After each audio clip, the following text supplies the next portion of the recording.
Hi friends, welcome to Srihari Shah cooking channel. నేను మీ సరిత. ఇవాళ మన రెసిపీ వచ్చి చిన్న పిల్లలు సైతం పెట్టేంత ఈజీగా 2 రకాల సాబుదానా అప్పడాలు. తెల్లగా ముచ్చాలాగా ఉండే ఈ సాబుదానా అప్పడాలు నేను చెప్పిన మెజర్మెంట్స్ టిప్స్తో పెట్టారంటే నోట్లో వేస్తే నమలాల్సిన పని లేకుండా ఇట్టే కరిగిపోతాయి. మరి ఆలస్యం చేయకుండా ముందుగా సాబుదానా మసాలా పాపడ్ను ఎలా పెట్టాలో చూసేద్దాం. దీనికోసం ముందు రోజు రాత్రి ఒక మిక్సింగ్ బౌల్లోకి 1 కప్పు నిండా మెజర్మెంట్ ప్రకారం బౌల్ కానీ గ్లాస్ కానీ ఈ విధంగా తీసుకోండి. ఇలా 1 కప్పు సగ్గుబియ్యాన్ని బౌల్లోకి వేసి ఒకసారి నీళ్లు పోసుకుంటూ శుభ్రంగా కడిగి ఎక్స్ట్రా వాటర్ను వంపేసుకోండి. ఈ వడియాలకు ఖచ్చితంగా వరలక్ష్మి సాబుదానా ప్యాకెట్లోని సాబుదానానే వాడుకోవాలి. లూజ్ సాబుదానాతో చేస్తే పాపడాలు అంత పర్ఫెక్ట్గా రావు. ఏ కప్పుతోటి సాబుదానా తీసుకున్నామో అదే కప్పుతోటి 1 కప్పు నిండా వాటర్ పోసి దీనిపైన మూత పెట్టి ఓవర్ నైట్ అంతా నానబెట్టుకోవాలి. ఈ సాబుదానాలలో ఏ గిన్నెతోటి తీసుకున్నామో అదే గిన్నెతోటి మాత్రమే 1 కప్పు వాటర్ వేసుకోండి. నెక్స్ట్ డే మార్నింగ్ కల్లా మూత తీసి చూస్తే సాబుదానా పర్ఫెక్ట్గా మెత్తగా సాఫ్ట్గా నాని ఉంటుంది. చూడండి, ఒక్క చుక్క వాటర్ లేకుండా ఇలా చక్కగా పొడి పొడిగా ముచ్చల్లాగా వస్తాయి. కాబట్టి మీరు 1:1 రేషియోలోనే వాటర్ను తీసుకోవాలి. చూడండి, సాబుదానా ఎంత మెత్తగా స్మాష్ అవుతుందో. ఇలా ఓవర్ నైట్ అంతా నానబెట్టి తీసుకుంటేనే సాబుదానాను ఉడికించడానికి చాలా తక్కువ టైం పడుతుంది. నాకైతే ఇక్కడ 3-4 నిమిషాల్లోనే సాబుదానాలు ఉడికిపోయాయి.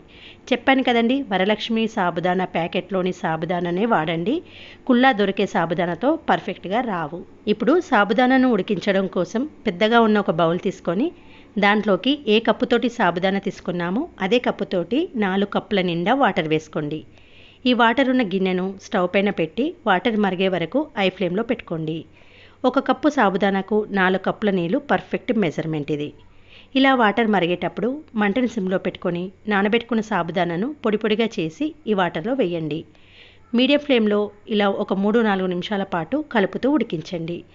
చాలా తక్కువ సమయం పడుతుంది. రాత్రంతా నానిన సాబుదానా కాబట్టి నాకైతే 3-4 మినిట్స్లో ఈ కన్సిస్టెన్సీలోకి వచ్చింది. చూడండి, కొద్దిగా వైట్గా ఉంటాయి కానీ చల్లారిన తర్వాత పూర్తిగా ట్రాన్స్పరెంట్లోకి అవుతుంది.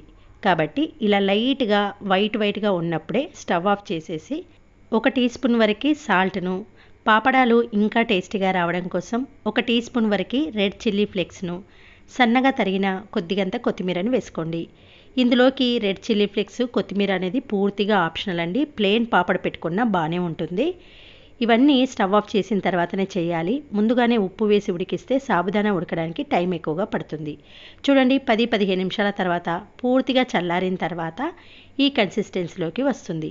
స్టార్టింగ్లో స్టవ్ మీద ఉన్నప్పుడు కొద్దిగా వైట్గా కనిపించాయి సాబుదానా, కానీ పూర్తిగా చల్లారిన తర్వాత ఇలా ట్రాన్స్పరెంట్లోకి మారుతుంది. ఇప్పుడు బంగ్లా పైనకి వెళ్ళి పాలిథిన్ పేపర్ను పరుచుకొని గుంటె గరిటెతో వీడియోలో చూపిస్తున్నట్టు ఇలా పాపడాల్లాగా పెట్టేసుకోండి. ఇది కొద్దిగా చిక్కగా ఉండడం వలన ఇలా స్పూన్తో వేసి నెమ్మదిగా స్ప్రెడ్ చేయండి. పూర్తిగా చల్లారింది కాబట్టి ఇలా గరిటెతో వేసి కొద్దిగా స్ప్రెడ్ చేయాల్సి వస్తుంది. కానీ గోరువెచ్చగా ఉన్నప్పుడు, కొద్దిగా వేడిగా ఉన్నప్పుడు మనం స్ప్రెడ్ చేయాల్సిన అవసరం కూడా ఉండదండి. డైరెక్ట్గా గరిటెతో పోసుకుంటూ వెళ్ళిపోవడమే. చూసారు కదా, ముచ్చల్లాగా ఎంత చక్కగా కనిపిస్తున్నాయో. ఇలా పాపడాలను ఎండలోనే ఎండబెట్టుకోవాలండి. 2-3 డేస్ పాటు ఆరిన తర్వాత అప్పుడు డీప్ ఫ్రై చేయాలి. ఈ అప్పడాలు 2-3 ఇయర్స్ పాటు కూడా నిల్వ ఉంటాయి. అయితే ఈ అప్పడాలను పాలిథిన్ పేపర్ పైన మాత్రమే వేసుకోవాలి. కాటన్ క్లాత్తో వేస్తే సరిగ్గా రాదు. నేనైతే 2 డేస్ పాటు ఎండలో ఆరబెట్టానండి. ఈ విధంగా వచ్చాయి. ఇప్పుడు ఎండలు తీవ్రంగా ఉన్నాయి కాబట్టి జస్ట్ ఒక 2 డేస్ ఆరబెట్టుకుంటే సరిపోతుంది. ఇలా 2 డేస్ పాటు ఆరబెట్టుకున్న అప్పడాలను ఆయిల్లో వేసుకుంటూ డీప్ ఫ్రై చేయాలి. డీప్ ఫ్రై చేసేటప్పుడు చిన్న టిప్స్ ఫాలో అవ్వండి. ఇలా ఐరన్ కడాయిని పెట్టుకొని ఆయిల్ హై ఫ్లేమ్లో వేడెక్కిన తర్వాతనే ఒక్కొక్క అప్పడాన్ని వేసుకుంటూ జల్లిగంటతో కొద్దిగా ఇట్లా ప్రెస్ చేయండి. అప్పడం షేప్ మారకుండా పర్ఫెక్ట్గా పొంగుతూ పైకి తేలుతుంది. ఈ అప్పడాలను మరొక వైపు టర్న్ చేసి ఫ్రై చేయాల్సిన అవసరమే లేదు. ఒక్కొక్క అప్పడాన్ని జల్లిగంటతో కొద్దిగా ప్రెస్ చేయండి. షేప్ అవుట్ అవ్వకుండా రౌండ్గా పర్ఫెక్ట్గా వస్తాయి. చూసారు కదండి, ముచ్చల్లాగా తెల్లగా ఎంత బాగున్నాయో. నోట్లో వేస్తే అస్సలు నమలాల్సిన అవసరమే లేదండి, అలా కరిగిపోతాయి. ఈ అప్పడాలు స్నాక్స్లా తినడానికి, అన్నంలోకి సైడ్ డిష్గా తినడానికి, ఎక్కడికైనా ట్రావెలింగ్ టైంలో తీసుకెళ్ళడానికైనా చాలా బాగుంటాయి. అంతేకాదండి, సమ్మర్లో ఒక్కసారి ప్రిపేర్ చేసుకున్నామంటే 2 ఇయర్స్ పాటు కూడా స్టోర్ చేసి పెట్టుకోవచ్చు. చూసారు కదండి, ముత్యాల్లాగా కరకరలాడే ఈ వడియాలను మీరు కూడా తప్పకుండా ట్రై చేయండి.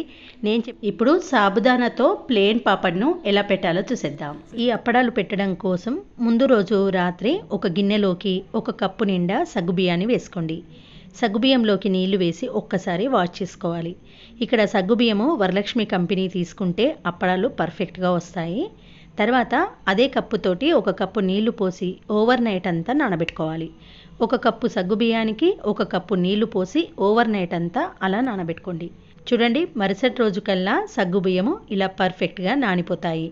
ఒక్క చుక్క నీళ్లు లేకుండా ఇలా పొడి పొడిగా డబల్ సైజుకు వస్తాయి. ఇలా మనము రాత్రంతా ఈ సగ్గుబియ్యాన్ని నానబెట్టుకోవడం వల్ల ఉడికించేటప్పుడు జస్ట్ 2 మినిట్స్లోనే ఈ సగ్గుబియ్యం పూర్తిగా ఉడికిపోతాయి. కాబట్టి ఖచ్చితంగా రాత్రంతా 1 కప్పు సగ్గుబియ్యానికి 1 కప్పు నీళ్లు మాత్రమే పోసి నానబెట్టుకోండి. తర్వాత ఈ సగ్గుబియ్యాన్ని ఉడికించుకోవడం కోసం ఒక గిన్నెలోకి ఏ కప్పుతోటి సగ్గుబియ్యం తీసుకున్నామో అదే కప్పుతోటి 5 కప్పుల నీళ్ళని తీసుకోవాలి. రాత్రి నానబెట్టేటప్పుడు 1 కప్పు తీసుకున్నాము. ఇప్పుడు 5 కప్పుల నీళ్లను ఇలా గిన్నెలోకి పెట్టేసుకొని ఇది స్టవ్ పైన పెట్టుకోండి. స్టవ్ పైన పెట్టేసి మంటను మీడియం ఫ్లేమ్కు టర్న్ చేసుకోండి. ఇలా వాటర్ మరిగేటప్పుడు మంటను సిమ్లో పెట్టుకొని మనం నానబెట్టుకున్న సగ్గుబియ్యాన్ని ఇందులోకి వేసి కలుపుతూ ఒక 2 నిమిషాల పాటు ఉడికించండి. జస్ట్ ఇలా మనం వాటర్లో వేసి కలుపుతుండగానే అవి ట్రాన్స్పరెంట్గా అయ్యి ఉడికిపోతాయి. మీకు వీడియోను క్లియర్గా చూస్తే అర్థమవుతుందండి. మామూలుగా నానబెట్టకుండా సగ్గుబియ్యాన్ని ఉడికిస్తే అరగంట గంట పాటు పడుతుంది. కానీ ఇలా రాత్రంతా నానబెట్టాం కాబట్టి వేడి నీళ్ళల్లో వేస్తూ ఇలా కలుపుతూ ఒక 2 మినిట్స్లోనే కంప్లీట్గా ఉడికిపోయి ఇలా ట్రాన్స్పరెంట్లో అయిపోతాయి. ఒక్కసారి చెక్ చేయండి. ఒక ప్లేట్లో తీసుకొని ఇలా పోయండి. అసలు షేప్ అవుట్ కాకుండా లిక్విడ్గా లేకుండా అలాగే ఉంది అంటే పర్ఫెక్ట్గా ఉడికినట్టే. మనకు స్టవ్ ఆఫ్ చేసేటప్పుడు కొన్ని ట్రాన్స్పరెంట్లో కొన్ని వైట్గా అనిపిస్తాయి, కానీ కంప్లీట్గా చల్లారిన తర్వాత మిగతావి కూడా పూర్తిగా ఉడికిపోతాయి. కాబట్టి ఈ స్టేజ్లో మీరు స్టవ్ ఆఫ్ చేసే ముందు రుచికి సరిపడా సాల్ట్ వేయండి. సగ్గుబియ్యం అప్పడాలకు సాల్ట్ చాలా తక్కువగా పడుతుంది. నేను 1/2 టీ స్పూన్ మాత్రమే వేశాను. చూడండి, కంప్లీట్గా చల్లారిన తర్వాత అన్ని సగ్గుబియ్యం ట్రాన్స్పరెంట్లో ఇలా ఉడికిపోయినట్టు కనిపిస్తున్నాయి కదా. కాబట్టి లిక్విడ్గా ఉన్నప్పుడే స్టవ్ ఆఫ్ చేసుకోండి. పూర్తిగా చల్లారిన తర్వాత ఇంట్లోనే ఒక ప్లాస్టిక్ పేపర్ వేసి దానిపైన గరిటెతో వేస్తూ వెళ్ళండి. నేను కంప్లీట్గా చల్లారిన తర్వాత వేస్తున్నాను కాబట్టి ఇలా స్ప్రెడ్ చేయాల్సి వస్తుంది. కానీ కొంచెం గోరువెచ్చగా ఉన్నప్పుడైతే డైరెక్ట్గా గరిటెతో పోయడమే అండి. చాలా చల్లారిన తర్వాత పోస్తున్నాను కాబట్టి కొంచెం చిక్కగా అయింది. గరిటెతో కొంచెం స్ప్రెడ్ చేయాల్సి వస్తుంది. మీరు మాత్రం గోరువెచ్చగా ఉన్నప్పుడే పోసేయండి. చూడండి, నేనైతే ఫ్యాన్ గాలి కిందనే పెట్టేశాను. సాయంత్రం కల్లా పూర్తిగా డ్రై అయిపోతాయి. అస్సలు పేపర్కి కూడా అతుక్కోదండి. అయితే ఈ సగ్గుబియ్యం అప్పడాలు కాటన్ క్లాత్ అలా దానిపైన వేయకండి. ఖచ్చితంగా ప్లాస్టిక్ పేపర్ పైనే వేసుకోవాలి. అలా అయితేనే ఇలా కరెక్ట్గా వస్తాయి.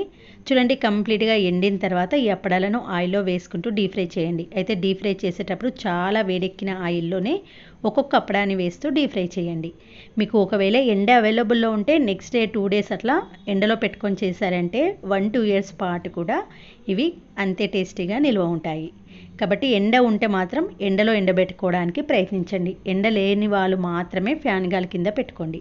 అంతేనండి, ముత్యాల లాంటి మల్లెపూలు లాంటి కరకరలాడే సగ్గుబియ్యం అప్పడాలు రెడీ అయిపోయాయి. నోట్లో వేస్తే అలా కరిగిపోతాయి. అంత క్రిస్పీగా అంత టేస్టీగా ఉంటాయి.